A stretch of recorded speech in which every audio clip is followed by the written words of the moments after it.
Welcome to Berlin. Thank you. You actually spent quite some time here because Klarna has a really, really big office here, you just told me, right? How many people? We've been growing here a lot. I think we're like 200-300 people or something. It's quite a lot. We were like zero just 1 or 2 years ago. So great. Well, I always assume people know Klarna, but for those in the audience who might not, give us some background. Sure. I mean, when we started the company, it was basically just a payments company. But today, what we're really passionate about is the whole banking and retail banking, and how we can really like save humanity from all those boring things that banking means, like all those mundane tasks of managing your bills and managing your shopping and all that stuff. How we could just make it go away. It's a great mission to have. Yeah. So just to go back, because I think the person who introduced you was saying that you were founded over a decade ago, but it's almost 15 years now, right? So getting there. So you're more of a scale-up, mature company. Can you give us some basic facts, like how many people you employ, revenue, etc.? Sure. So we are kind of in a fun phase right now. We're about 2,000 people, but we just announced that we're hiring about 1,000.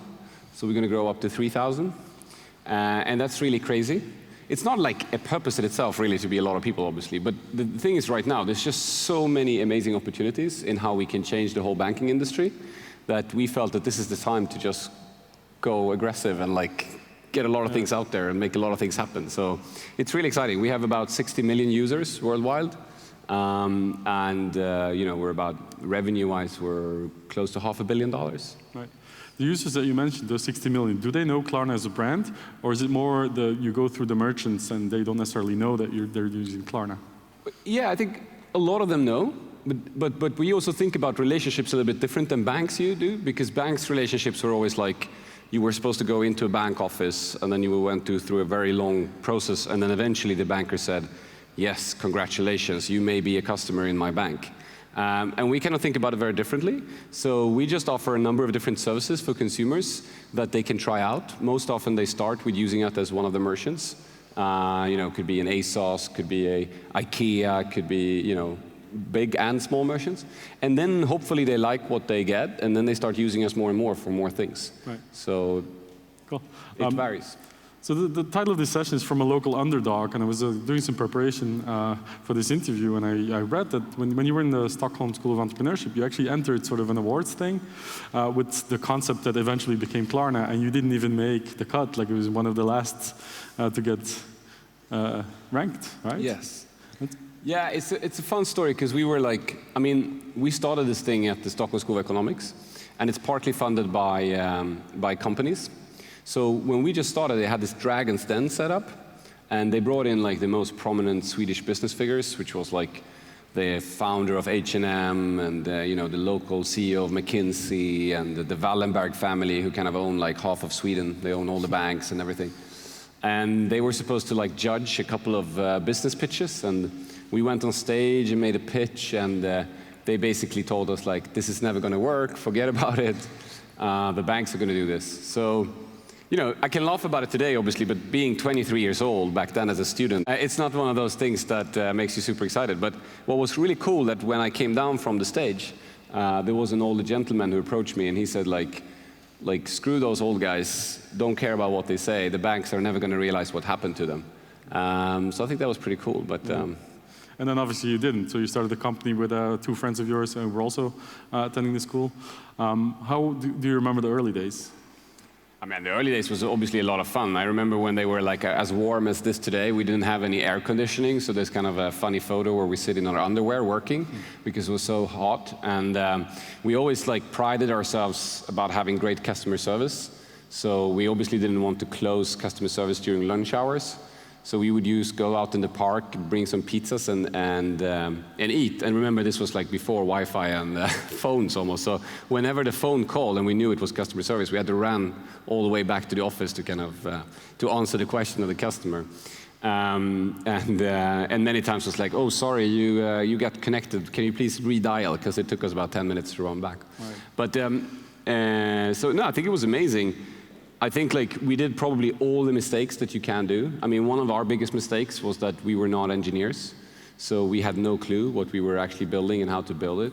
I really, I'm happy in life. I didn't choose to become an engineer when I was young.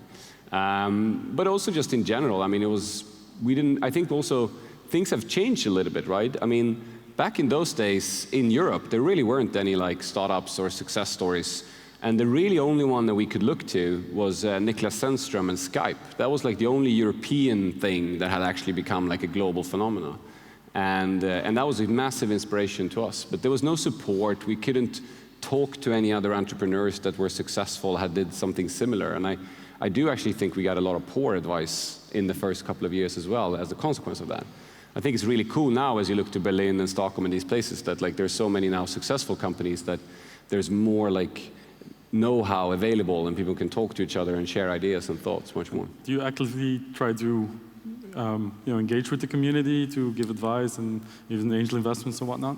I do, but I have become, since I got kids, I'm a little bit more careful with my time. But I do, I try to. I'm involved in something called the incubator at the school that I went to, where we also help like a lot of companies and stuff. And I always, when entrepreneurs stumble into me, I obviously try to be available as much as I can. But at the same point of time, I'm really in love with what we do at Klarna, and I'm super passionate about it, and I really want to focus my time there. So that's my primary time spent.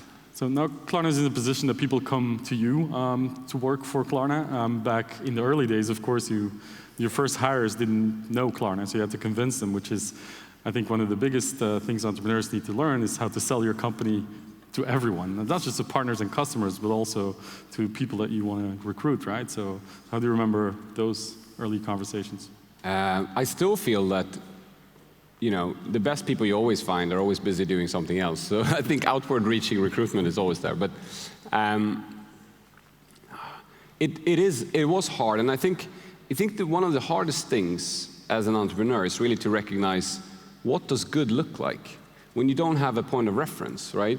So I think engineering was a good example because we were not engineers ourselves. If somebody told me this is how long it takes to code this, or this is what the architecture should look like, or this is the latest technology, or whatever, like I had zero ability to make an assessment of whether that was true or not, was this right, wrong, like, and I think that like that's really the hard things, right? When you're, and I think the same go for a engineer founder, right? And he was going to have some commercial guy coming in and saying, yes, this is how you're supposed to do sales, or this is how you're supposed to do marketing, and so forth.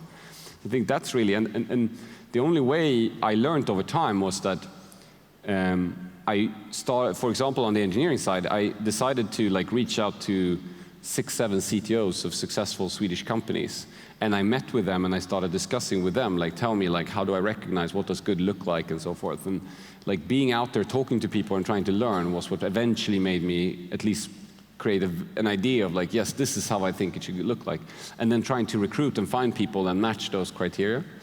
And then eventually when you create an internal success story and say, look, this team is really moving at the right pace and they understand it and they find the right balance between, you know, hacking things together while at the same time not creating you a massive legacy. Then you kind of learn and you try to iterate and copy that. So. And how do you structure recruitment today? Because obviously when you're a 2,000 person company, you can't do it all yourself. And there's a war on talent. I mean, there is not just in Berlin, but also in Stockholm and beyond. So how do you approach this now? It's funny you say that, because actually in the last, I mean, when we last year, we started realizing that we really wanted to scale up because we see these amazing opportunities in retail banking and how we can change that industry. And that's when we started looking into like, okay, we need to grow and we need to grow fast. And then kind of recruitment actually became my top priority because I started thinking like, how do you recruit 1,000 people? And because I've been in this growth phase before, you also obviously want to do it like, you want to attract the right people that match your culture and that have a perfect fit and so forth. So I've been very much involved in the details.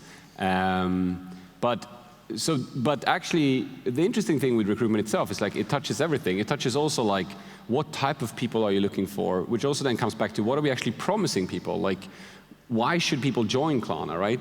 And I think that like, in the early days, I kind of copied what everyone else was doing. So, you know, Google was having these colorful bikes and rooms with Lego in, and people were telling me like, yeah, you should have 20% of creative time because that gets everyone super excited. And we tested that, and like, even though we had 20% of creative time, it wasn't really like our throughput increased or people were much happier. So I think what I feel much more certain about now is that like today we think about it very differently. So like our promise to people is like, we're going to challenge you. Like we're going to challenge you really hard. You're going to get into really tough situations. You're going to be challenged, but we're also going to give you a lot of trust. We're going to give you the opportunity to own a problem end to end and deliver at it. We're going to treat you as adults, tell you the truth of how we think about things, not try to skim things over. We're going to be honest and transparent. So like, I think that like, but doing this recruitment thing also like reminded me again of just how important it is. Like, what is our culture about, and how can we attract people, and how can we send that message to people that want to join us? And speaking of culture, how difficult is it to maintain like this startup-driven culture that you had in the beginning? 13 years later, how do you communicate this to 2,000, in the future, 3,000 people? Yeah, I think, look, I've struggled with that for many, many years. I think it's so hard. But I feel in the last 1 or 2 years that we have figured it out, or at least improved massively on it. But I think, again, one of the things that at least we did wrong, and I see some companies like Amazon and Google also doing the same now, but like we ended up in fairly classical structures where like there was a marketing department and a finance department and so forth. And it wasn't until we like rethought this whole thing and said, look, in the end, we want to be small units, like Amazon talks about the 2-pizza team rule, 8 people at max. They should own a problem, and they should own it end to end. And if they need a marketeer to solve the problem, if they need an engineer, if they know a product person or whatever they need, they should have that. And we could obviously coach them and challenge them and act as investors and challenge them on what they're doing. But in the end, they need to own their destiny and own their problem space and set the path. And then you actually can transform a 2,000 people company into 250 startups. Right. It's doable. But I think the other thing that most people miss actually, and that I haven't heard any other people talk about, is when we kind of promote or give people like responsibilities, we think about experience, we think about background, and I feel like the only thing that matters is passion. Like the only thing that matters is passion. So whoever is leading that startup, we call it the accountable lead, it's like the small CEO of that startup. The only thing that matters is does that person have passion for the problem space? Right. And so what's really like tough for me as a CEO is that like I might have all these ideas of things that I would like Klarna to do, but if I force somebody to do it that doesn't have the passion for it, like that's just going to be a massive failure. So the only way in which I can actually, find somebody to invest in and go after this problem space is by finding somebody who's as passionate about it as I might be or somebody else might be. And then as well, obviously have people within the organization come up with their areas and their own ideas of that. So I think that one of the most underserved idea in companies is like, let people do what they're passionate about. Right. That's the only thing. So, and that hard thing, obviously, in a bank is that there's some things like compliance that there isn't a massive amount of people that are very passionate about. So that makes it even harder to find them, right? I think that's like an easier thing if you're like a Bitcoin company. You're going to find a lot of people, passionate about Bitcoin. But passionate about compliance, that's harder. So that puts even more pressure on your recruitment. Right. So let's go back to the history a little bit.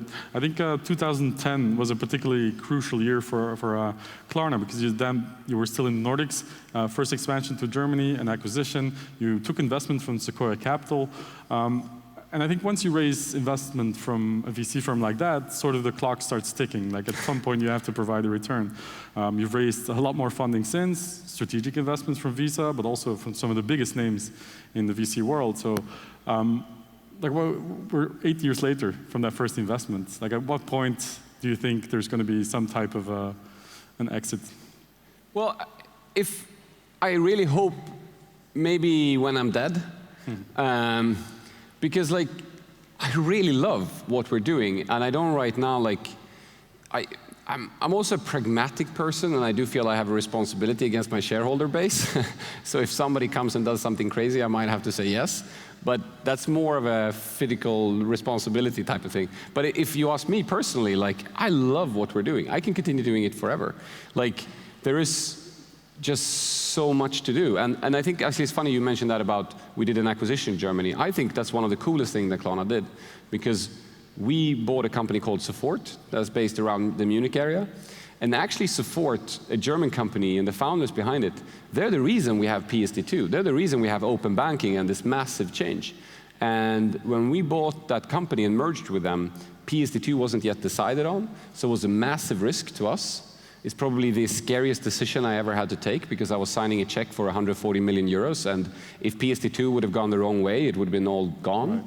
So that was really scary like shit, to be honest. But I think what's really cool is that we supported that company, and they've been driving the legislation change that's now opening up the whole European banking industry. And what I feel so cool in this is that like banks are making so massive profits. Like, if you take Sweden as an example, the Swedish banks are making, on average, 1,000 euros in profit per citizen in Sweden. Like, that's an extra tax. And like, if we can just make that half and give that money back to the people and let them do something meaningful for it instead, whether they want to go travel or hang out with their friends or whatever their interest is, like that's a really exciting thing to do. So, and that's a big mission, and I think that what's been cool with a company like Sequoia is that they really buy into those big visions. I think Sequoia is one of few VCs that really don't really care. Like, they want it to be somebody that's trying to be the next Google, the next Amazon, or be something really big in their sector. And they have the luxury, because of their success, to actually say, look, go on for another 5 years, right, if you have the opportunity to do something like that. And I've been trying now to get investors on board that have a similar mindset and can really look long term. Yeah. So more about impact and return on investment there. Yeah, exactly. And I think it is. And I think people don't even recognize. You take Sequoia as an example. 80% of the money that Sequoia has in their funds are schools. It's schools. So whenever we're successful and we give Sequoia a return, all of that goes back to research, education, like really great causes. That's an amazing thing to be able to do. So not only are we like creating value and being able to disrupt the industry, but the profits we're generating are also good for other benefits. I feel very fortunate to be in that situation. I think it's a very luxurious situation to be in that sense. I agree. Very cool. So product and services wise, when we sat down, I think it was 4 years ago in Stockholm, I think it was your previous HQ, you were still very much a B2B company, yes, focused on merchant sides. Since then, you've kind of shifted to a B2C model, which is a lot more difficult. It's a lot more people. You have to build trust. There's a lot more involved than just selling to merchants, right? So how did that change sort of the internal processes within Klarna? How did it change the company? I think it has changed, but I think we're still in that process to some degree. But it's kind of funny, it's like 4 years ago, we didn't even have like a consumer online portal. So if customers had questions, they had to call us. And today we have, actually our German app is bigger than our Swedish, like in number. There's a couple of million users of the German app, if I remember correctly. So it's like, it's really transformed a lot in that sense. But also, to your point, obviously it transforms the whole company. So one thing that we had to do is we had to reimagine our brand, because we felt also that like most of the companies in banking or payments or whatever, they all look the same. It's all very boring and not exciting. And we wanted to create a different flavor. And that was when you kind of end up, and suddenly we came out with Smooth, and we created this TV advertising that I recommend for people to see. They're like a fish going down a slider and really crazy stuff. And when we did that, obviously our merchants reacted a little bit like, what the hell are you doing? But I think by now we've proven that like the consumers really think about these things differently. And you can create trust by having people in suits, or you can create trust by building great products that people like and want to use and create value for them. So there is really an opportunity to change that. But obviously that creates somewhat of a conflict with your merchants. And I think trying to balance that is what is actually really exciting.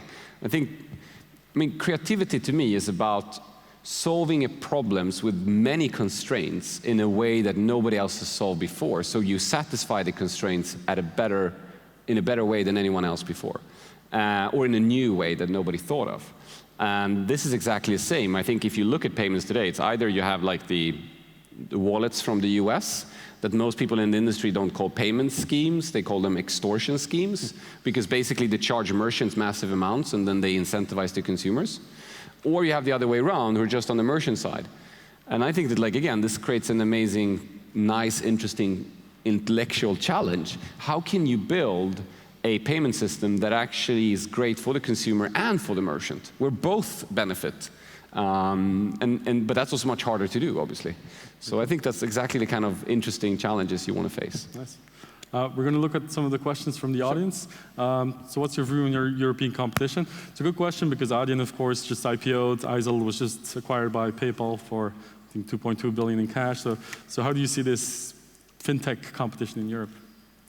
Yeah, I think, look, I love what Adyen has done as a company. I think it's really, really impressive. And in many ways, I always felt that they were undervalued and underappreciated by investors. So I actually felt that, like, I was so happy when I saw after the IPO when their value doubled, because it was very fair, to be honest. Like, I'm not a person who understands how you value companies, so I can't tell you whether it's fair from that perspective.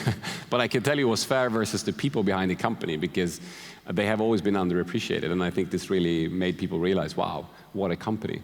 Look, I think we as a company have chosen our very own path.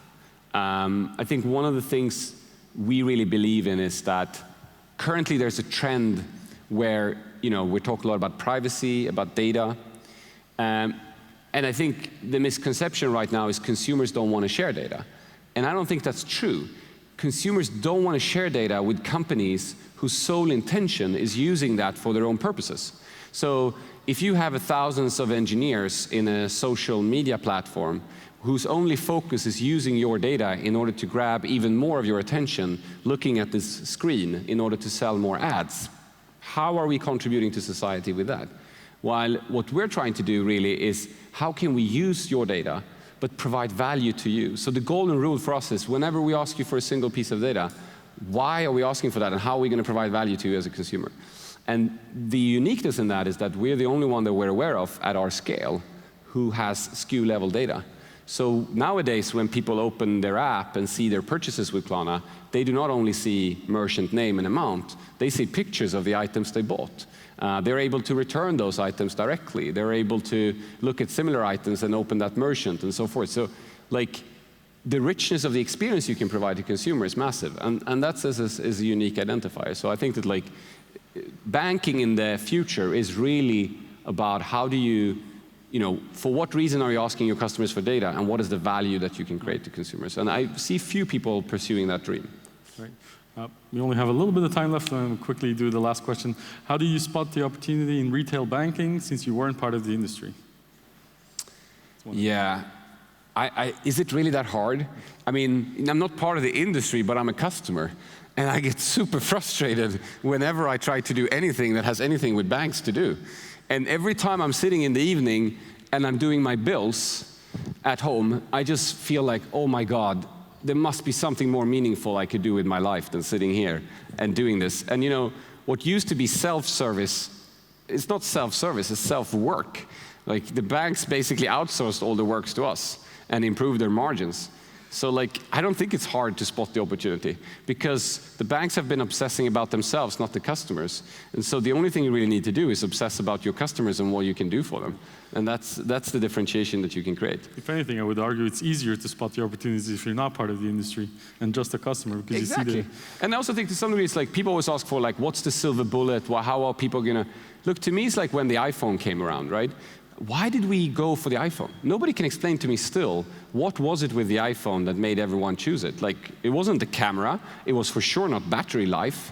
So it was just the love and passion for every freaking detail of how that phone worked and the improved customer experience. And I think the same iPhone moment can happen to retail banking, where we can provide a service that is just in every detail better than anything that's there today. Great. Well, I wish you all the best. We're out of time. Thank you so much for joining us, Thank you Sebastian. very much for having me.